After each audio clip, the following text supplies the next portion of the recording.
दोस्तों, मेरा नाम है झिलमिल।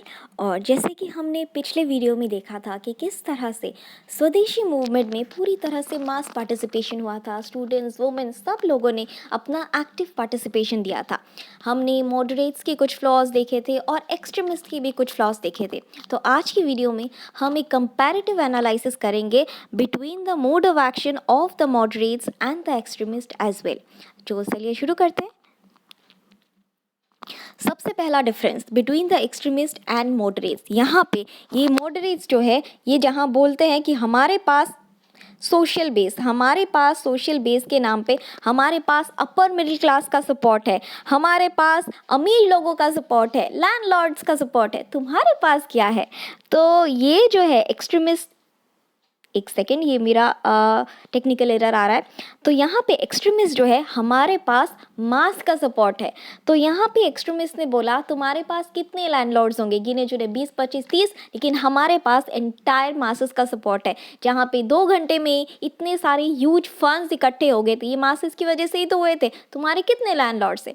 तो सोशल बेस, सबसे पहला क्वेश्चन, जो सबसे पहला डिफरेंस जो है between the extremist and moderates की सोशल बेस, जहां मॉडरेट्स का सोशल बेस था लैंडलॉर्ड्स, अपर मिडिल क्लास, और वही एक्सट्रीमिस्ट का सोशल बेस था मासेस का पावर। मासेस मतलब पूरा जो वुमेन कम्युनिटी हो गया, स्टूडेंट कम्युनिटी हो गया, लोअर मिडिल क्लास हो गया, सब लोग एक्सट्रीमिस्ट के साथ थे, क्योंकि वो लोग ने लोगों के अंदर लोगों को बताया था कि एक्चुअल में हमारी परिस्थिति क्या है। सबसे पहला डिफरेंस हमने देखा कि सोशल बेस। दूसरा डिफरेंस है कि यहाँ पे मॉडरेट्स ने बोलते हैं कि हमने इंस्पिरेशन लिया है कार्ल मार्क्स से, वेस्टर्न फिलोसफीज से। देखो जहाँ पे वेस्टर्नाइजेशन वहाँ पे हो रहा है, इतना डेवलप हो रहा था, जहाँ पे एनलाइनमेंट पीरियड हो गया था, रेनेसां का पीरियड हो गया था, तो हमने इंस्पिरेशन लिया है वेस्टर्न थॉट से।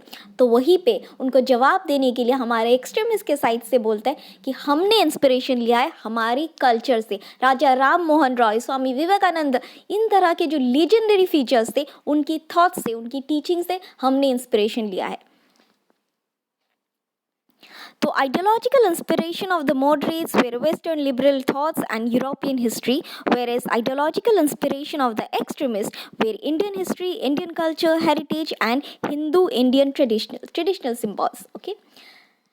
तीसरा डिफरेंस है यहाँ पे, जैसे आप लोगों ने नायक फिल्म तो देखा ही होगा, तो वहाँ पे जैसे जब इंटरव्यू हुआ था अनिल कपूर और जो अमरीश पुरी में, तब उसने एक फेमस डायलॉग बोला था कि आपसे आपकी कुर्सी नहीं छूटी जा रही थी। तो यहाँ पे कुछ इसी तरह का हो रहा था कि मॉडरेट्स जो थे दे वर लाइक कि ठीक है, अंग्रेज़ हमारा अच्छा ही चाहते हैं, वो लोग कॉन्स्टिट्यूशनल रिफॉर्म्स लाएंगे, हमारी बेटरमेंट के लिए काम करेंगे और इंडिया को एक बेटर प्लेस बनाएंगे। वही जो हमारे एक्सट्रीमिस्ट साइड में थे, जहाँ पे तिलक महाराज थे, वो लोग बोल रहे थे अंग्रेज़ हमको लूटने के लिए आए हैं, जब से वो लोग हमारे यहाँ पे आए सब लूट पीट के चले गए, हमको बर्बाद कर दिया। अभी जो फेमाइन्स आया था, अंग्रेज़ों ने क्या साथ दिया? कुछ भी साथ नहीं दिया, अभी भी तुम लोग की आंखें नहीं खुली, ऐसा एक्सट्रीमिस्ट ने बोला।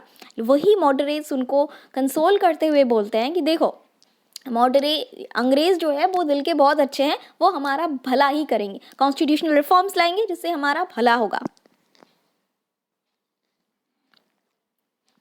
चौथा पॉइंट है, जो मॉडरेट्स थे उनका हमेशा से ये था कि अंग्रेज़ जो है दे वर वेरी गुड, अंग्रेज़ों के रिफॉर्म्स की वजह से हमारा इंडिया बहुत अच्छी तरह से प्रोग्रेस करेगा। तो वो they were very loyal to the अंग्रेज़ हुकूमत, टू द अंग्रेज़ सरकार, दे वर लाइक अंग्रेज़ हुकूमत की जय हो, क्योंकि हम लोग दो दिलो जान से उनकी तरफ अपनी लॉयल्टी दिखाएंगे। वही एक्सट्रीमिस्ट जो है, एक्सट्रीमिस्ट पार्टी जो है ये बोलती है कि नहीं, they don't deserve our loyalty, they don't deserve, क्योंकि वो लोग मतलब बोलते हैं ना आस्तीन के सांप जैसे, वैसे है, डिवाइड एंड रूल करके सबको अलग करते, कभी साथ नहीं देते, भागते हैं। तो they don't deserve our loyalty, उनको निकालो यहाँ से। Again fifth point of difference is moderate सिर्फ मिडिल क्लास तक ही है। तो यहाँ पे मूवमेंट सिर्फ मिडिल क्लास ही, अभी mode of action of the movement, क्योंकि देखो यहाँ पे जब तिलक महाराज ने जो इंडियन नेशनल कांग्रेस के सेशन में बोला था कि मूवमेंट जब लोगों में आग लगी ही है, उस आग को चैनलाइज करो और पूरी इंडिया में इस रिवॉल्ट जैसा कर दो और एक ही झटके में ब्रिटिशर्स को भगा दो। लेकिन जो मॉडरेट्स थे दे वर लाइक नहीं, इतना क्या हल्ला करना, मूवमेंट जो है सिर्फ मूवमेंट जो है उसको थोड़ा सा स्लो पेस में रखते हैं, इतना ज़्यादा पैसिव रेजिस्टेंस नहीं करना है, मूवमेंट सिर्फ मिडिल क्लास तक ही सीमित रखते हैं, मासेस को इन्वॉल्व नहीं करते हैं, इतना ज़्यादा हाई लेवल पे मूवमेंट नहीं करते। मॉडरेट्स का ये व्यू था। तो मोड ऑफ एक्शन मॉडरेट का ये था कि नहीं, इतना हाई स्केल पे नहीं करते हैं, तो तुम लोग को मूवमेंट करना है तो करते हैं, लेकिन मिडिल क्लास तक ही, इतना ज़्यादा मासेस को इन्वॉल्व नहीं करते, इतना ज़्यादा नहीं करते। वही एक्सट्रीमिस्ट जो थे दे वर लाइक नहीं, सबको इन्वॉल्व करेंगे, सबका देश है, एक अकेले मिडिल क्लास का थोड़ी देश है, सबका देश है, तो सबको इन्वॉल्व करेंगे और पूरी जनता को इन्वॉल्व करके अंग्रेज़ों को भगाएंगे। Again another point of difference is, तो मूवमेंट का जो मोड ऑफ एक्शन, मॉडरेट्स का जो मोड ऑफ एक्शन था, they it was like a constitutional, कि जो भी करेंगे कायदे कानून से करेंगे, प्रेयर्स पेटिशन से करेंगे, आउट ऑफ द वे नहीं जाएंगे, मतलब कुछ भी नहीं करेंगे जिससे अंग्रेज हुकूमत को मतलब गुस्सा आए, सिर्फ कायदे कानून, प्रेयर्स पटिशंस, मतलब लीगल तरीके से, कॉन्स्टिट्यूशनल तरीके से, slow and steady wins the race, इस तरह से करेंगे।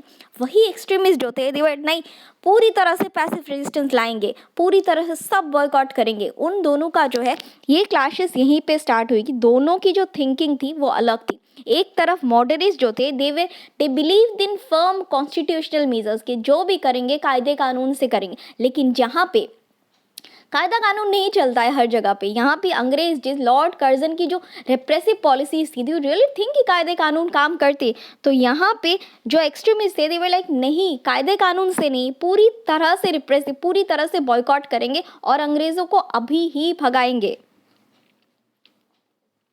Again another difference is constitutional measures ही चाहिए। यहाँ पे मॉडरेट्स की नीड्स भी बहुत कम थी, क्योंकि वो एकदम छोटे में ही खुश थे। दे वर लाइक कि कॉन्स्टिट्यूशनल रिफॉर्म चाहिए हमको, बस हमारा हक दे दो। दे वर लाइक हक मांग रहे हैं हम लोग, दे बिलीव इन द हक मांगने वाला सिचुएशन। और दिस वन, ये बिलीव कि हक मांगा नहीं जाता, हक छीना जाता है, मांगी तो सिर्फ भीग जाती है, और वो हमारी आदत नहीं। तो ये जो थे देवेर कि हमको हमारा भीख हक नहीं चाहिए, हमको पूरा एडमिनिस्ट्रेशन ही चाहिए, क्योंकि ये देश हमारा है, अंग्रेज़ों को भगाओ। तो दोनों की जो मोटिव्स थे, दोनों की जो नीड्स थे वो अलग अलग थे। तो ये हमने डिफरेंस देख लिया कि मॉडरेट्स और एक्सट्रीमिस्ट में ओवरऑल क्या डिफरेंस था। नेक्स्ट हम देखेंगे कि सूरत स्प्लिट क्या हुआ था, कैसे हुआ था, और उसमें गवर्नमेंट का क्या रिस्पॉन्स था।